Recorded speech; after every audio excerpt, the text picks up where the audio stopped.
Bonjour à toutes et à tous, merci de choisir Sport FM, la référence sportive. J'imagine que tout se passe bien autour de vous.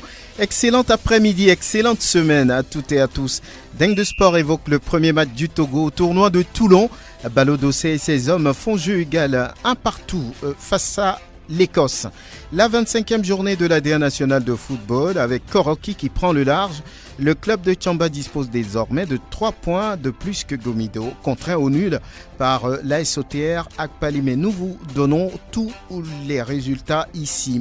Les demi-finales de la Coupe du Togo, c'est pour ce mercredi à Sokodé. On va assister à ce match entre le Dynamique togolais et puis l'ASK et puis à Lomé, un fumant, c'est Massi Gomido. Attend le public sportif au stade municipal de Lomé. Dingue de Sport invite aujourd'hui Latif Yorouma, Grégoire Attignon, Aristide Kouevidien et puis Stéphane Tigossou. On n'oublie pas de vous rappeler que la vidéo de cette émission, c'est l'affaire de Elom Adovon qui nous vient du www.radiosportfmtg.com. La mise en onde, Pélagie Mekoum. À très bientôt. Et merci de choisir Sport FM, la référence sportive. Stéphane Tigossou, bonjour, merci d'être là. Oui, bonjour Franck Lunyama, bonjour au plateau et bonjour à toutes et à tous. Stéphane Tigossou, bonjour. Oui, bonjour à toi Franck Lunyama, bonjour à tout le plateau et à toutes les auditrices et auditeurs de Radio Sport FM. Latif Yorouma, bonne arrivée. Bonjour Franck, bonjour à tous les auditeurs. Aristide Kouevidien, tout va bien? Tout va bien, bonjour à tous. Dans un costume ce midi, qu'est-ce que ça veut dire? Cet après-midi, on va dire. Non, on s'apprête juste pour un tournage juste après l'émission. Donc, Très bien. Je suis invité, j'imagine. Jeune étape Davotiric, bonjour. Bonjour Franck, bonjour à tout le plateau et à tous nos auditeurs. Merci. Voilà. On va commencer par parler du tournoi de Toulon, la 46e édition. Le Togo a joué son premier match dimanche contre l'Écosse à l'arrivée. Un partout, ce sont les Togolais qui ont ouvert le score, mais après, ils se sont fait rattraper. Un but partout à l'arrivée. Stéphane Tigossou pour cette équipe espoir qu'on ne connaît pas trop. Et par rapport aux adversaires également, qu'on ne connaît pas trop, la France, les jeunes, on ne sait pas trop de quoi ils sont capables. L'Écosse et puis la Corée du Sud. C'est un bon résultat pour commencer.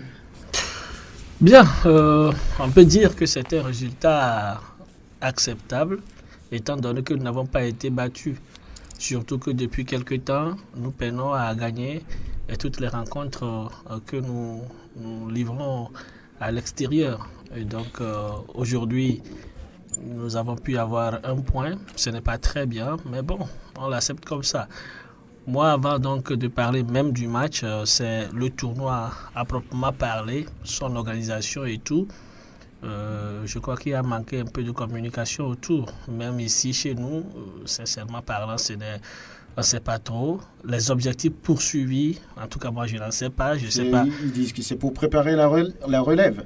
Et bon, d'accord, mais cette manière de préparer la relève, il y a la graine du Togo qui est terminée. C'est aussi une façon de préparer une relève.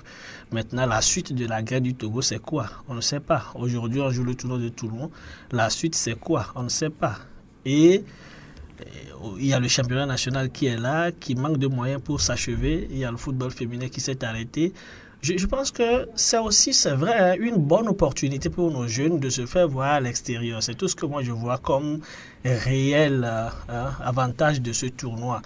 Mais maintenant, ça ne devrait pas prendre le pas sur le championnat national de football de première division, de deuxième division, sur le championnat féminin. C'est comme on a privilégié 23 Togolais là-bas contre les 6 millions, les 6 autres millions, ou bien tout le reste des joueurs togolais qui sont ici. Et mon souhait, c'est que véritablement on puisse équilibrer un peu les choses pour qu'au moment où on est en train de défendre notre drapeau de l'autre côté, on puisse permettre également au championnat de pouvoir bien se terminer, qu'on puisse donner les moyens pour que ce championnat-là aussi puisse quand même se jouer dans de bonnes conditions. Donc c'est ça, sinon par rapport aux résultats, enfin, moi, je n'attends pas grand-chose de ce tournoi-là comme avantage pour le Togo. Sauf que si à la fin, on nous a dit qu'un de nos joueurs ou deux de nos joueurs ont trouvé un contrat à l'extérieur, je vais acclamer. Aristide Kouevidien, C'est comme ça que le Togo a commencé son tournoi là-bas à Toulon. 1 but partout face à l'Écosse. Oui, il faut quand même dire que... On ne va pas rentrer dans les analyses puisqu'on n'a pas vu le match à proprement parler. Oui. C'est le résultat. Est-ce que c'est une bonne chose? Si on se contente bien évidemment du résultat, il faut dire que sur le plan comptable, cette rencontre n'a pas été meilleure pour le Togo parce que le Togo n'a pas gagné. 1 but partout. C'est vrai que le Togo a arraché 1 point face à l'Écosse, mais cela ne voudrait pas dire quand même qu'on puisse ne pas peut-être parler de l'équipe, disons, dans son entièreté. Vous savez qu'à Ballot d'Ossé, pour peut-être ceux qui ne le savent pas, est un spécialiste du football des jeunes. C'est-à-dire, quand il était en formation, vous savez qu'il a fait la même école que Florent Ibengue. C'est un spécialiste du football des jeunes, mais il a été choisi comme entraîneur de l'équipe nationale, entraîneur adjoint. Vous savez que depuis le temps de Sébastien Mignet, il n'a pas convaincu à travers le résultat. Même quand il a pris la sélection nationale locale, il n'a pas gagné beaucoup de matchs, ou du moins, il n'a fait que, disons, arracher des matchs nuls. Et donc, sa détermination, c'était de faire quelque chose donc à ce tournoi pour dire quand même que oui, il vient de retrouver sa matière de base. Sa matière de base, c'est bien évidemment le football des jeunes. Tant pis pour lui, s'il revient bien évidemment avec 3 défaites. Heureusement que nous avions commencé avec un match nul. Je crois quand même que c'est une très bonne chose d'ailleurs pour lui et pour les joueurs. Maintenant, le reste, c'est la suite qui nous le dira. On verra contre la France et puis contre la Corée d'abord et puis contre la France en dernier lieu. Oui, Latif, vous, que dites-vous? 1 partout, on peut dire que ce n'est pas la catastrophe pour le Togo pour commencer ce tournoi de Toulon et que peut-être mercredi face à la Corée du Sud et le samedi face à la France, pourquoi pas prendre les 3 points? Oui, moi je dirais qu'on perde ou qu'on gagne, ce n'est pas véritablement là l'objectif. L'objectif, c'est que ces enfants-là sont allés vers d'autres horizons, sont allés connaître la France, jouer sur certains stades, voilà quoi, ou dans certains stades. Maintenant, moi vous l'avez dit, on n'a pas suivi le match, on ne va pas trop rentrer dans les analyses analytiques, mais on reviendra à dire que le Togo manque d'équilibre parfois dans sa façon de gérer tout. Parce qu'aujourd'hui, oui, on privilégie des jeunes de moins de 21 ans au détriment, par exemple, de nos jeunes filles qui ont entamé le championnat et aujourd'hui qui est resté peut-être à mi-parcours parce qu'on n'a pas les moyens pour poursuivre. On a donné 1 million seulement à ces jeunes demoiselles pour commencer, c'est-à-dire aux équipes féminines qui sont, je crois, 16 dans les 2 poules. On n'a pas pu avoir 16 millions pour l'autre moitié, mais on a quand même des centaines de millions pour le tournoi de Toulon. C'est là où, véritablement, je dis que ça manque d'équilibre dans tout ce qu'on fait.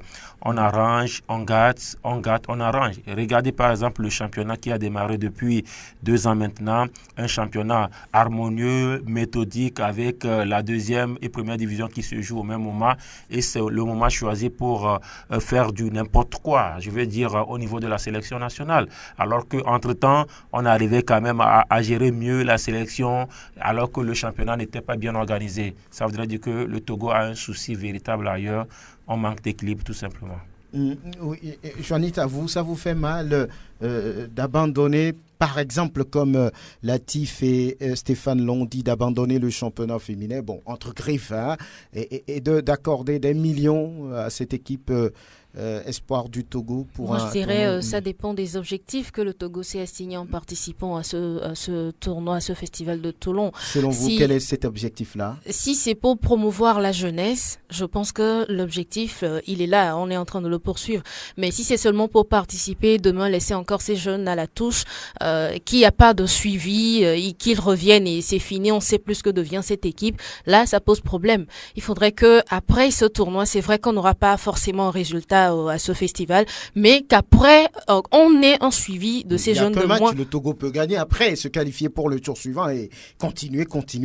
Oui, on peut continuer et même gagner, mais ce que je dis, qu'il y ait un suivi après pour cette équipe-là. C'est l'essentiel. C'est ce que vous soutenez. Grégoire, vous? Oui, mais quand on parle de l'objectif de ce tournoi, on a reçu à Ballot d'Ossé ici. Et quand il parle de l'objectif c'est quoi? C'est juste de participer à cette compétition. L'objectif, c'est d'arriver à trouver des des clubs pour 2 ou 3 joueurs. Quand vous écoutez le sélectionneur de cette équipe, c'est ce qu'il me disait le jour-là. C'est ce qu'il a dit. Donc, ce qui veut dire que oui, que le Togo gagne ou perde ses matchs, ce n'est pas aussi important. Maintenant, on est arrivé quand même à faire un premier match dans ce tournoi parce que c'est la première fois qu'on participe à cette compétition. Un match nul, oui. Est-ce que véritablement on méritait ce match nul? Là, c'est moi l'interrogation parce que oui, on était les premiers à marquer. Après, les Écossais ont égalisé. Peut-être que ce n'est pas aussi la grande équipe dans cette compétition, surtout quand on sait que la France, dans son premier match, a pris le dessus sur la Corée du Sud 4-1, ce qui veut dire que quelque part, la France est finalement au-dessus donc, des deux équipes. Mais on verra la deuxième sortie. Mais ce qu'on recherche véritablement participant à ce tournoi avec les joueurs qui sont retenus pour cette compétition, est-ce que véritablement on s'attend à quelque chose de la part de ces joueurs? Je ne sais pas trop. Mais si à la fin on arrive quand même à placer 2 ou 3 joueurs dans des clubs à l'extérieur, oui, peut-être qu'on atteindra notre objectif. Maintenant, comparativement à ce que les uns et les autres ont dit par rapport à l'organisation ici, à la Fédération togolaise de football, je me dis que oui, quelque part, ce n'est pas bien si on n'arrive plus à trouver les moyens pour la deuxième partie du championnat national de football féminin et qu'on arrive à débloquer des millions pour ces jeunes, pour cette équipe, pour participer à cette compétition. Je me dis oui, on ne dit pas qu'on ne doit pas participer à cette compétition, mais au même moment qu'on participe à cette compétition également, on doit quand même trouver la moitié donc de la somme pour la seconde phase donc du championnat du football féminin. Très bien, oui, on va terminer 30 secondes. Oui, Franck, vous savez, nous sommes en 2018 et cette idée de Pierre de Coubertin selon laquelle l'essentiel est de participer à révolu, vous le savez mieux que moi. Aujourd'hui, quand nous prenons l'équipe avec laquelle la balle de C est en train de composer, on peut dire quand même qu'on aurait pu faire mieux. Faire mieux en ce sens que la plupart des sélections en Afrique, lorsqu'il s'agit de sélections de jeunes, ont toujours privilégié, par exemple, des intérêts, c'est-à-dire des intérêts qui puissent être en faveur de la nation, mais aussi des joueurs. Je vais juste vous donner quelques exemples très rapidement. Quand vous vous rappelez de la participation du Togo au tournoi de l'UFOA, avec, je parle des hommes bien entendu, avec la sélection locale au Ghana, on avait dit que les éperviers A devaient participer à un tournoi, on devait quand même laisser les éperviers locaux participer à ce tournoi, histoire de les préparer donc à cette compétition. Moi, je pense quand même qu'en réalité, quand il s'agissait de ce tournoi de Toulon, c'est vrai qu'on parle des moins de U20, on devait peut-être privilégier des jeunes qui peuvent quand même servir au niveau de la sélection locale, enfin de la sélection des cadets. Parce que vous savez, le Togo est en train de préparer une compétition capitale. Capitale en ce sens que c'est les éliminatoires pour la Coupe d'Afrique des Nations Tanzanie 2019. Ça veut dire que si on arrive à avoir, disons, un échantillon de joueurs qui puissent servir au niveau de cette sélection locale, enfin cette sélection cadette, en réalité, on aurait quand même une sélection d'ici quelques mois pour pouvoir participer à ce tournoi. Parce que je rappelle que à ce tournoi, c'est seulement le vainqueur qui ira ou bien qui va représenter la zone UFOA B à cette compétition. Et donc, pour terminer, ça doit être désormais, disons, l'objectif de la fédération et aussi des organisateurs. À chaque fois qu'on doit participer à des compétitions, il faut penser à ça. Il faut penser à ça. Vous vous rappelez, Jonas, vous ne terminez pas. Oui, je suis en train de terminer de cette façon. Jonas Kokou-Komlan, l'année dernière, a gagné la CAN cadette avec le Mali. Lorsqu'il s'agissait des Jeux de la francophonie, c'était la sélection espoir du Mali qui devait participer à cette compétition. Mais il a dit, attention, nous avons la Coupe du Monde à préparer avec les jeunes. Permettez-nous d'aller participer à cette compétition au nord du Mali. Ils sont qualifiés pour les demi-finales. Et ça a été même le cas pour d'autres sélections. Je crois que ça doit être désormais l'objectif de tout un chacun. Pourquoi pas? Oui, sur le même sujet, rapidement. Juste 30 secondes comme les 30 secondes de comédien. Je vais être plus sévère. Avec... Voilà. Franck, j'ai connaissance que même le ministère n'a pas été très d'accord par rapport à ce tournoi. Quand on a envoyé la facture des 200 millions pour participer au tournoi de Toulon, je crois que tous les cadres du ministère ont été stomaqués par ça. Ils se sont demandé en même temps, et les U17, et les U20, et les autres compétitions, et les autres sports, comment on va faire quand on débloque ça là, seul, ce matin, pour ce tournoi. Je pense qu'ils se disaient, nous allons voir si on peut refuser. Mais ils n'ont pas pu refuser. On va y revenir d'ici la fin, d'ici la fin du tournoi. Vous comprenez? Oui. Donc, il y a un problème dans ce pays et donc il va falloir véritablement, je ne sais pas. Il va falloir équilibrer les choses. On reviendra forcément sur ce tournoi tout au long de la semaine puisque mercredi à 15h, heure de Lomé, le Togo joue contre la Corée du Sud. Et puis en dernier match, ce sera samedi 2 juin, le Togo va affronter la France.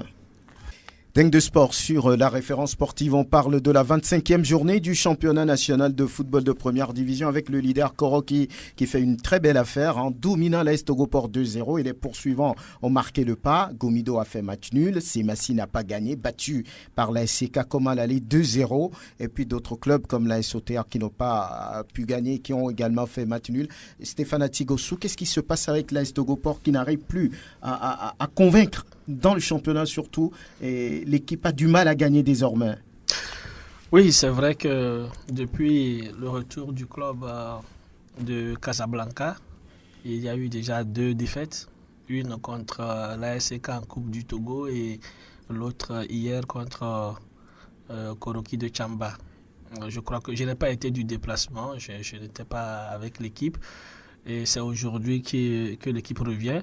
Et nous allons nous approcher du staff et essayer de voir qu'est-ce qui véritablement n'a pas marché, quel est le problème qui mine l'équipe. Parce que hier déjà j'ai demandé, parce qu'après les 2-0, c'est incompréhensible qu'un club qui joue la Coupe CAF avec des joueurs que moi j'ai... Togoport n'a pas réussi à battre Espoir. Voilà, donc Espoir de Thiévier lors du championnat.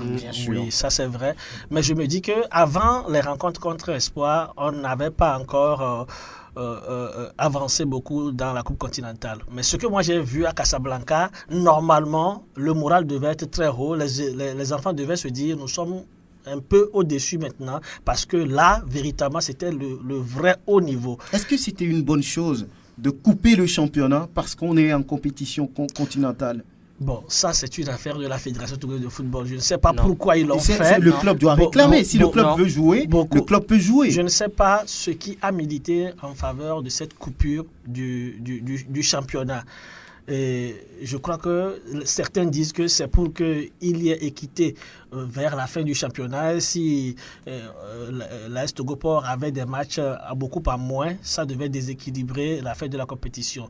Ils n'ont pas tort, sauf que il y a d'autres paramètres qui rentraient véritablement en jeu. Mais par rapport à votre question liée à l'AS Togoport, je pense qu'il va falloir que les dirigeants s'asseyent très rapidement avec les joueurs et le staff technique pour voir où se situe le problème afin de rebooster le moral de tous les joueurs pour relancer. Sinon, à cette allure, si nous allons donc jouer un match encore en Coupe continentale, ça va être une catastrophe. Ce sera en juillet avec Mamelodi Sundowns de l'Afrique du Sud. En tout cas, l'AS Togoport fait partie toujours du top 5 avec une 4e position, totalisant 43 points. Il reste 5 journées, 15 points à prendre, ce qui veut dire que le titre est toujours là. Ce n'est pas totalement perdu pour les Portugais. Koroki qui gagne un match aussi important, c'était ces 6 journées qu'ils ont réussi à prendre les 3 points. Est-ce que ça veut dire que ce club prévient ses adversaires? Nous sommes là pour le titre. Koroki joue toujours pour le titre. Là où la formation de Tchamba est maintenant, elle ne peut plus désarmer, elle ne doit plus reculer. Elle doit toujours maintenir cette position, garder toujours cette place-là, cette première place. Et vous voyez, le week-end, le leader a joué contre le champion en titre, l'Est Togoport. Comme quoi, je dirais que le témoin est passé. Bon, je ne dis pas que déjà l'Est Koroki est déjà sacré champion de la saison, mais c'est ce qui veut dire que cette victoire est psychologique pour la formation de Tchamba. Elle est très très primordiale, elle est très importante. Il va falloir le faire. Les joueurs de Maurice Nousoudjian l'ont fait et face donc à cette équipe de l'Est Togoport. Koroki l'a démontré, c'est parce que si Koroki a gagné, Koroki n'a pas volé cette victoire. Koroki a joué à fond, marqué d'entrée dans ce match dans les premières minutes et puis dans les dernières secondes, marqué un second but pour quand même se mettre à l'abri, prendre les 3 points face à l'Est Togoport. Je crois que c'est quand même bien pour cette formation. Maintenant, du côté de l'Est Togoport, c'est la question. On se pose beaucoup de questions. Qu'est-ce qui se passe du côté du club portuaire? Est-ce que les joueurs sont fatigués? Est-ce que c'est la démotivation? C'est là un peu autant de questions. Autant de questions. Mais il faut dire que par rapport à la trêve, c'est l'Est Togoport qui a demandé cette trêve-là. C'est l'Est Togoport parce que pour mieux préparer ces matchs de phase de poule de la Ligue des Champions, c'est ce qu'on a appris du côté de la fédération. Mais les matchs de championnat peuvent permettre de bien préparer. Mais justement, c'est ça. Parce mais ailleurs, on a Oroya joue, oui, Wydad justement, joue, mais l'Est Togo Port a dit qu'elle prépare cette compétition. Mais il y a trop de contradictions dans ce dossier-là. Parce que moi, j'ai eu l'interview d'Aïvi que je peux encore rechercher dans les machines de Sport FM où il dit que lui n'a jamais été associé à une telle décision. Mais que lui, il n'a pas compris. Il a dit que c'est parce que le Togo était en championnat ou le Togo est en championnat qu'eux, ils ont réussi à entrer en poule. Que dans le temps, les clubs togolais ne bénéficiaient pas quand même des compétitions. Alors aujourd'hui, et si c'est également l'AS Togo Port qui a demandé, est-ce que c'est l'AS Togo Port qui dicte les règles au niveau de la fédération? L'AS Togo Port elle est allée, selon ce que j'ai appris, est allée jusqu'à dire qu'il va déclarer forfait pour un match de championnat. C'est ce que j'ai appris du côté de la fédération. Donc, ce qui veut dire qu'il y a un problème. Quand le coach dit qu'il n'est pas... Mais demandez si ce n'est pas le dirigeant, il faut poser la question au dirigeant de l'AS Togo Port. Ça veut dire qu'il y a un problème. Il y a un problème au niveau donc de l'AS Togo Port. Au niveau de l'administration du club. Je n'en sais rien. Vous n'en savez rien, vous devez savoir. Écoutez, si ça ne fonctionne pas bien, c'est vous qui parlez au nom du club, vous devez savoir. Oui, mais Franck, jusqu'à présent, aucune responsabilité n'est établie que ce sont les dirigeants de l'AS Togo Port qui ont envoyé un courrier, bon, je ne sais pas si c'est un courrier ou bien s'ils sont allés parler de façon verbale à la fédération, et la fédération a entendu, que la fédération nous dise clairement ce qui a été et pourquoi elle a accepté cette disposition. Bon, on ne peut pas tout de suite commencer par jeter de l'opprobre sur les dirigeants de l'AS Togo Port, comme quoi ce sont eux qui ont demandé. Je crois que la fédération... Stéphane, parce qu'ils pouvaient quand même revendiquer et dire non, on a besoin de ces matchs-là pour pouvoir participer à cette phase de poule de la Ligue des Champions. Ils n'ont rien dit, ça veut dire qu'ils sont d'accord également. Voilà. Ce que je sais au niveau de la fédération, la décision a été prise pour éviter une série de matchs en retard en faveur de l'AS Togo Port. Sinon, l'AS Togo Port, par rapport à ce que l'entraîneur a dit, n'a jamais demandé cela. Maintenant, entre-temps, la fédération aussi doit véritablement être responsable. Parce que moi, je dis... C'est-à-dire... Ce qu'il ne faut pas oublier, c'est que déjà le championnat, la Coupe du Togo, la Coupe du 27 avril, tout ce qui se jouait sur déjà 2 matchs dans la semaine. Hein. Je ne sais pas si... Quand le programme est bien ficelé, il n'y a pas de problème. Oui, parce mais que le programme n'était pas ficelé déjà au départ. Et quand on joue le championnat samedi et dimanche, on joue le championnat mercredi. Stéphane, tout cela est négociable, je crois. Oui, alors, c'est négociable. Hein. Je ne parlais pas tous à la fois. Oui, je me souviens, la première compétition, le premier championnat organisé par cette fédération, je me souviens qu'il n'y a pas eu un match décalé en guise de match d'ouverture.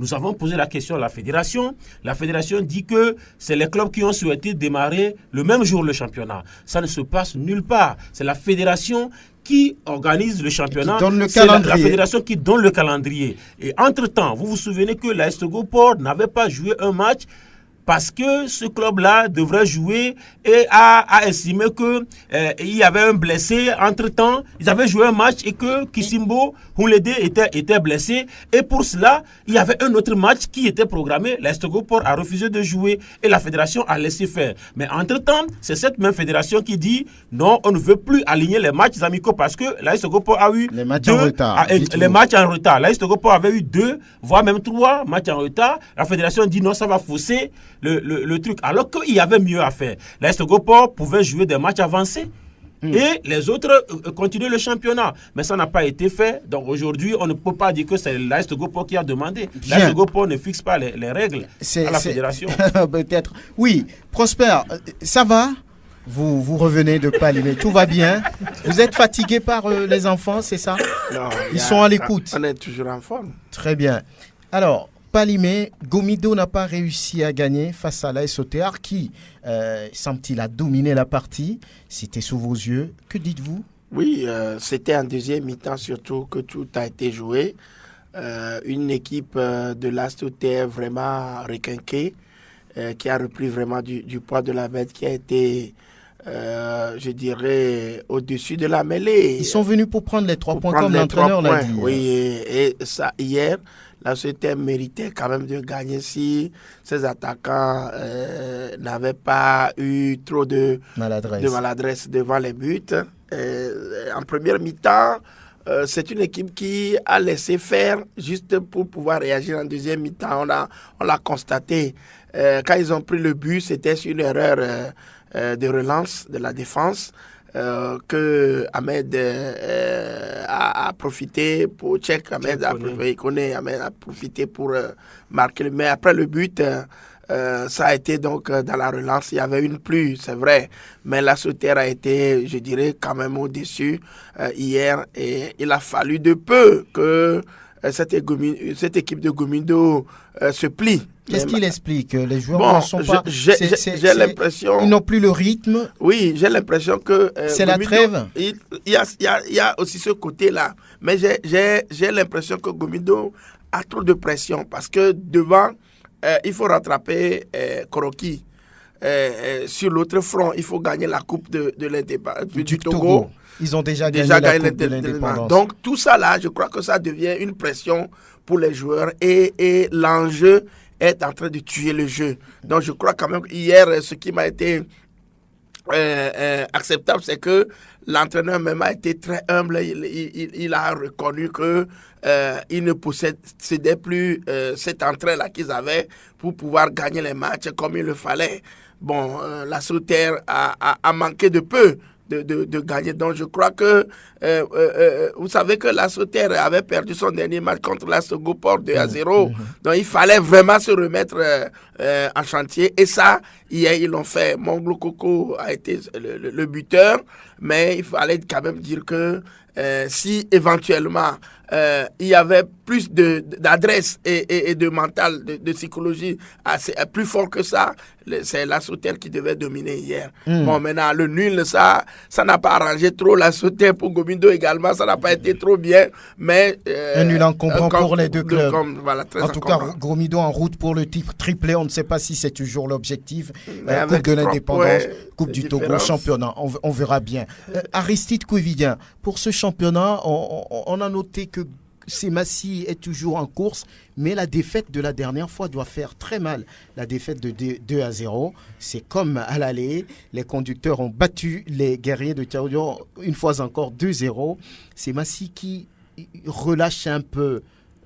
Oui, on savait que ce match allait être difficile pour les guerriers de Tchaoudjo. Vous vous rappelez, pour la Coupe du Togo, en ce qui concerne les quarts de finale, cette équipe des guerriers a été simplement battue par les robots rouges du Dynamique togolais. C'est vrai que dans cette dynamique, on pensait véritablement que cette équipe de Semassi allait se relever.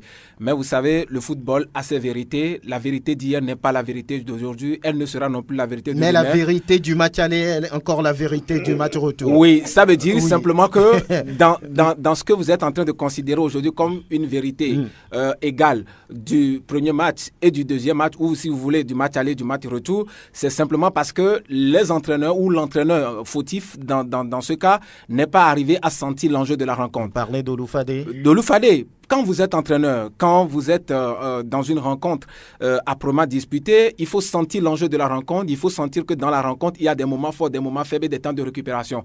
Les guerriers de Tchaoudjo, depuis un moment, ont une certaine façon de jouer. Quand vous voyez ce qu'ils ont fait la dernière fois face au Dynamique togolais, vous sentirez certainement que les jeunes ont envie de gagner. Mais ce n'est pas quand même la bonne méthode qui est utilisée. C'est-à-dire qu'il faut être concentré du début jusqu'à la fin. Ce n'est pas une raison. Ils n'ont pas beaucoup d'énergie. Ce n'est pas une raison.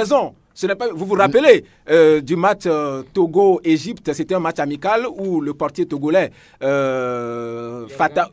Fataou. Oui, on a évoqué comme raison qu'il était en carême, c'est pour ça que l'Égypte nous a battus. Les Égyptiens devaient être en carême aussi, ou bien? Justement, c'est pour ça que je vous dis, si l'adversaire aussi est en carême, vous n'allez pas donner cette raison, vous n'allez pas dire à la fin que oui, c'est parce que vous étiez en carême. Ça, c'est juste pour amuser la galerie que les gens le disent, mais sérieusement, moi je crois quand même que les joueurs ont été fautifs sur toute la ligne. Est-ce que Semassi est toujours en course? Semassi est toujours en course, oui. Semassi est toujours en course.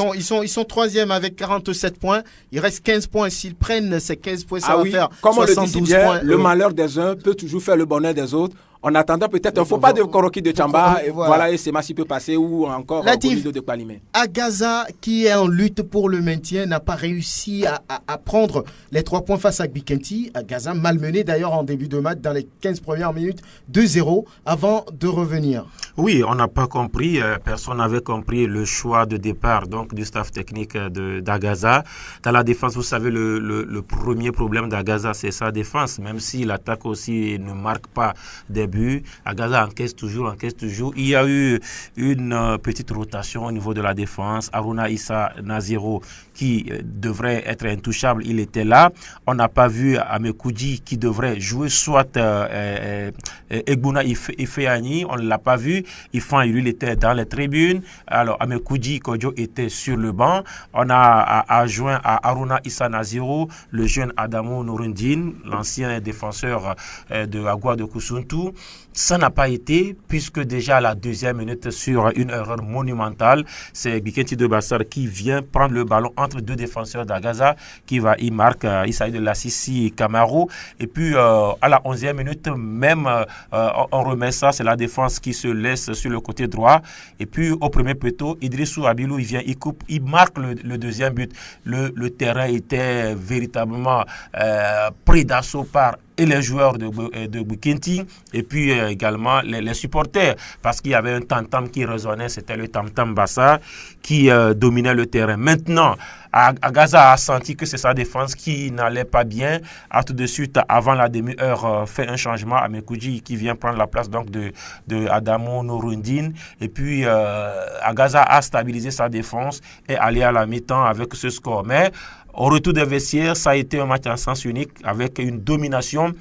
Je vais aller même vous dire que depuis le début de la saison, je n'ai jamais vu Agaza véritablement dans la volonté, dans la détermination que ce que j'ai vu dans les 45 dernières minutes. C'était une équipe propre d'Agaza qui a réussi d'ailleurs à remonter, à refaire son retard, 2 buts, mais qui s'en veut parce qu'il y avait des gâchis avec Ouro Agoro Ismaël, ce jeune homme-là qui hier dominait tout, mais était maladroit.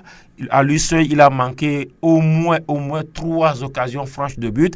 Agaza j'ai eu à compter 11 corners dans ce match-là, n'a jamais réussi à les transformer. Il a fallu un coup de pied. Ce sont des occasions de but. Un coup franc à la 11e minute pour voir Bacek prendre ses responsabilités, qui marque. Il a déjà marqué dans ces situations. Je l'ai vu dans le match à Gaza Unisport à la 93e minute où il a marqué encore un but comme ça. Il a réduit. Et puis à la 83e minute, une faute de main dans la surface. Il y avait même eu deux maniements de ballon dans la surface.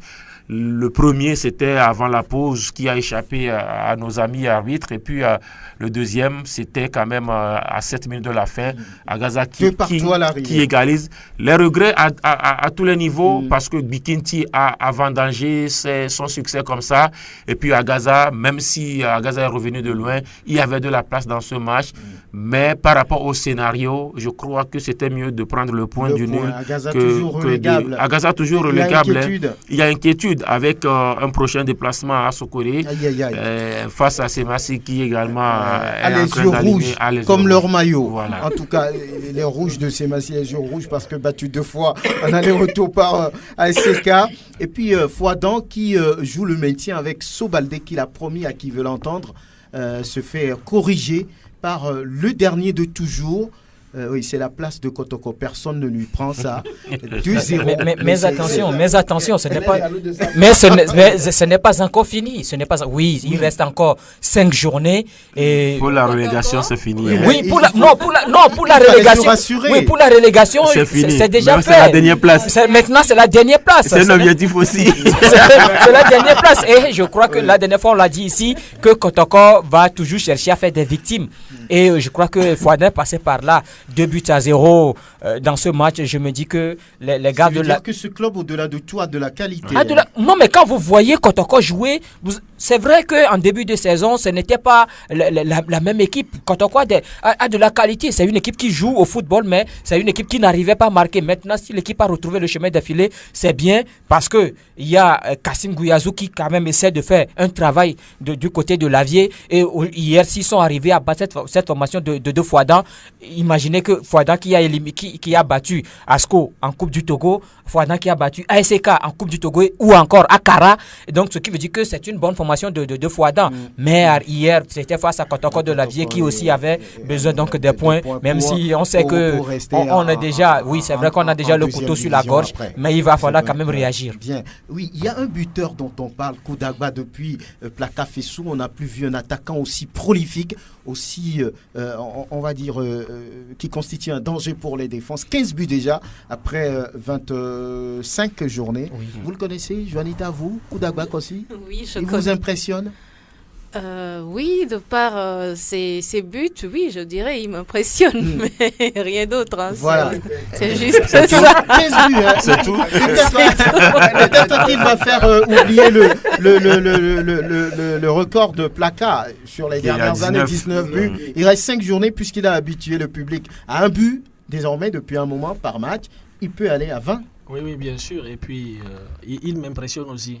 Oui, sur tous les plans. Très bien. Non, mais il faut quand même dire que moi, je suis... Rapidement, déjà, la saison dernière, quand le gars évoluait en deuxième division, ce qu'il avait fait... Avec espoir. Avec espoir dans la zone sud. Oui, c'est vrai qu'à la fin de la saison, il y avait Koudagba, il y avait également Nan Richard du côté de la zone nord. Les deux, bizarrement, se retrouvent dans la même formation. Mais aujourd'hui, on voit quand même le niveau de Koudagba dans ce championnat, ce qui veut dire que c'est un buteur patenté. Et quand dans chaque match, il arrive toujours à marquer, que ce soit en coupe ou que ce soit en championnat, il arrive toujours à marquer, c'est un buteur, il est né buteur. C'est ce qu'on dit.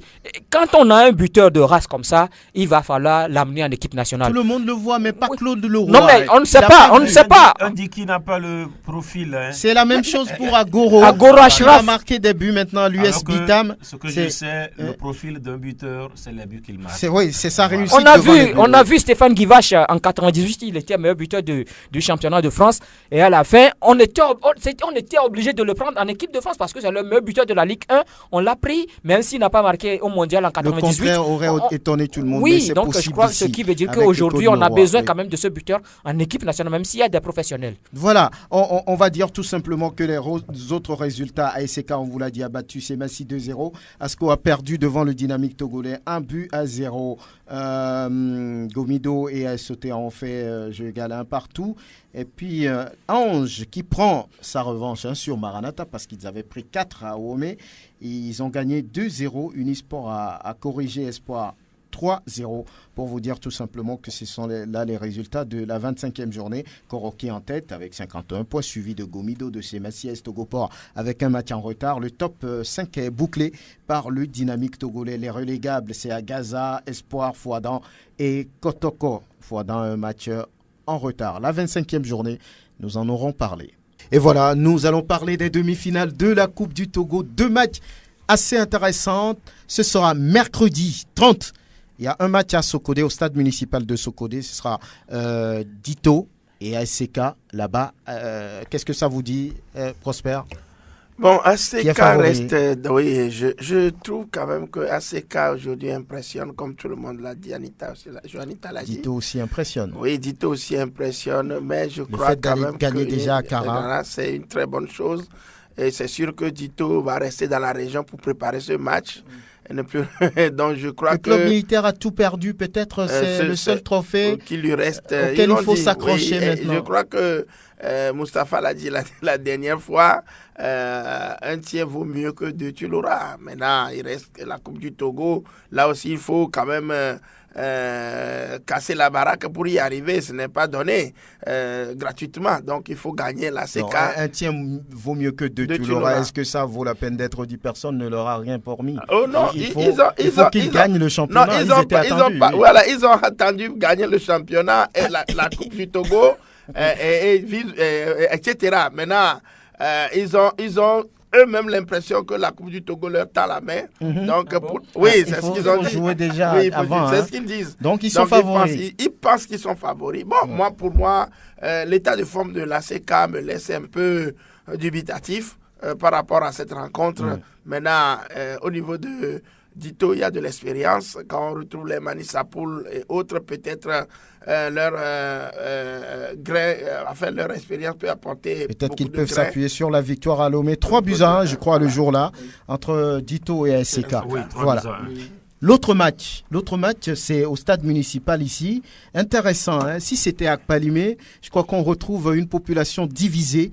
Parce que vous savez qu'il y a beaucoup de thèmes à Palimé. Ils supportent Gomido, ils supportent en même temps Semassi. Donc, quand il y a cette confrontation là-bas, c'est une population divisée. Maintenant, c'est à Lomé. Mais ça se passe comment? Côté supporter, ça va se jouer dans les tribunes. Mais moi, je me dis que sur le terrain, même, il y aura match. Parce que Gomido, Sebassi, ce sont deux équipes qui se connaissent bien. Et au niveau donc de cette Coupe du Togo, généralement, les équipes repêchées font mal. Donc, il est clair que... il faut faire attention à Sebassi. Absolument, il faut extrêmement faire attention à Sebassi. Et surtout que Gomido va jouer cette rencontre sortant d'une défaite. Je crois que c'est d'un nul. Voilà, contre l'AS Togoport. L'AS OTR, voilà. Ça ne donne pas beaucoup de motivation, mais au même moment, il y a Sebassi aussi qui a été battu. Donc, je crois quand même que les deux clubs se valent. On va quand même assister à un très très bon football. Bon, maintenant, la chance peut sourire à celle-là ou celle-ci. Moi, je voudrais un peu intervenir sur l'autre match. Oui, rapidement. L'autre match. Bon, je pense que l'équipe de l'ASEK a eu une vision. Quand vous commencez pas à voir c'est laquelle celle de gagner la Coupe du Togo et d'être continental peut-être. Non seulement ça, mais je vois quand même dans les actes posés par Abba Marcelin que c'est un monsieur qui voudrait que dans 2, 3, 4 ans, que son équipe vraiment soit au sommet de notre compétition. Et il est en train de mettre les moyens pour, à chaque fois, vous voyez... Il semble qu'ils ont d'ailleurs contacté l'un des meilleurs entraîneurs du Togo, Olivier Kovi, qui a confirmé. Il n'a pas caché, il a confirmé. Donc, si on se prend ici, ça veut dire qu'on a certaines ambitions. Bon, j'en sais rien. Oui. Latif, vous, oui. Gomido Sebassi. Gomido Sebassi, ce sera un grand match. Il y aura également du monde au terrain. Vous savez, Lomé, c'est l'autre bastion de Sebassi. Il y aura forcément des supporters. Maintenant, Lomé n'est pas trop loin de Palimé également. Parce qu'à Palimé, l'objectif, c'est le triplé. Il ne faut pas laisser Gomido seul, il faudrait l'accompagner comme ça se fait au niveau du grand stade de Palimé. Ça voudrait dire que le public des Showboys va arriver également. Maintenant sur le terrain, Sebassi devrait avoir obligation de résultats parce que ça va frôler une crise là-bas. Lorsque cette équipe-là va aligner une 3e défaite de rang, Sebassi sort d'une défaite, avait déjà perdu contre Dito, va encore perdre ce match-là. Je crois que ça va frôler une crise. Maintenant, Gomido, le championnat, rien n'est sûr que Gomido puisse gagner le championnat, mais c'est plus proche à 2 matchs. On sera africain parce que Gomido veut être africain cette année. À 2 matchs, demi-finale et puis finale, Gomido peut se retrouver tout de suite sur le continent. Voilà les détails qui vont quand même sur ce match-là où je crois que je ne vais pas m'aventurer sur les pronostics. Ça va se jouer à tous les niveaux. On va terminer avec les sports demain. Janita, vous avez suivi les 2 journées de ce championnat de handball à Lomé. Les jeunes jouent, les juniors, les cadets également.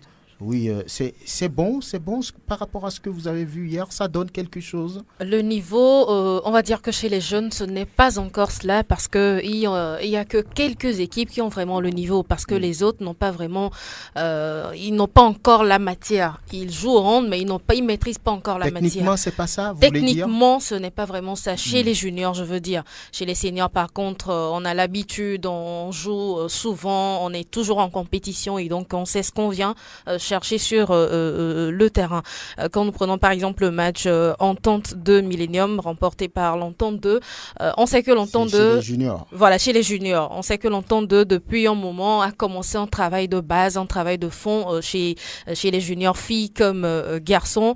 C'est déjà productif chez eux, je vais dire. Le coach d'ailleurs ne l'a pas caché. Il a dit dans son interview que face à cette équipe de Millennium, ils n'ont pas senti qu'ils étaient là pour faire une compétition. Donc ça prouve à suffisance que ce n'est pas encore ça chez les juniors. Maintenant, c'est déjà bien qu'ils aient lancé la compétition pour les juniors comme pour les seniors. Bien, vous étiez là samedi, une minute pour terminer. Oui. Quand vous prenez un peu la première journée par rapport à la deuxième journée chez les cadets, il n'y a pas eu de match ce week-end. Le match qui devait se jouer n'a pas finalement été programmé, c'est donc reporté. Mais je peux dire que quelque part, c'est compte tenu des résultats de la première journée et qu'on est en train de revoir un peu ce qui se passe. Parce que quand vous apprenez qu'il y a 42 ou bien 35-8, sincèrement, ça n'honore pas cette discipline. Mais il faut qu'il apprenne. Il va falloir mettre véritablement ces équipes-là en place petit à petit avant de les engager dans des compétitions. Ce que moi, j'ai compris. Maintenant, en dehors de ça, il y a eu 2 matchs des seniors samedi chez les filles. Il y a Renaissance qui a affronté Millennium. Et quand vous prenez cette équipe de Renaissance, c'est des anciennes joueuses. C'est des anciennes joueuses de l'entente de Lomé et qui se sont retrouvées. Il y a beaucoup de choses, les anciennes qui renaissent. C'est les dissidents de l'entente 2. Vous savez, l'équipe c'est dirigée par Papa Viforson. Donc, ce sont des anciennes joueuses et qui se sont retrouvées. Et on a vu quand même le niveau. C'est vrai que ce n'est pas véritablement ça parce qu'il y a certaines qui n'étaient pas là la dernière fois. Selon leur entraîneur, parce qu'il y a certaines qui, en tout cas pour des obligations donc de foyer, elles ne peuvent plus répondre au rendez-vous parce qu'elles ne sont plus en forme. Oui, elles ne sont plus en forme pour répondre. Il y a d'autres qui étaient là, mais il y a également de nouvelles joueuses qui ont quand même étoffé cette équipe chez les filles. Bien. Maintenant, le dernier match, c'était ce match-là qui a opposé les hommes, le Dynamique togolais face à Bulls. C'était quand même le haut niveau. Oui, c'est vrai que le Dito est en reconstruction. On a vu quand même une équipe qui avait la volonté de faire en début de partie, mais qui finalement qui a été en tout cas rattrapée par cette équipe de Bulls qui a pris le dessus vers 8-23 à la fin. Voilà. C'était quand même un très bon match. En tout cas, on invite la population à faire le déplacement. Chaque week-end, désormais, il y a des matchs de hand, de basket, même si le volley traîne toujours voilà. Bientôt. C'est imminemment imminent. C'est ce que la vice-présidente a dit. Merci Latif Yurouin, merci Grégoire Attignon, merci Joanita, tous de la rédaction de Sport FM. Merci Stéphane Tigossou, merci Aristide Kouvidien, Prosper Agboklou, merci. On a envie de retourner à Kpalimé quand il fait frais. Pélagie Mekoum, merci. Merci Elom Adovon pour la vidéo. À très bientôt.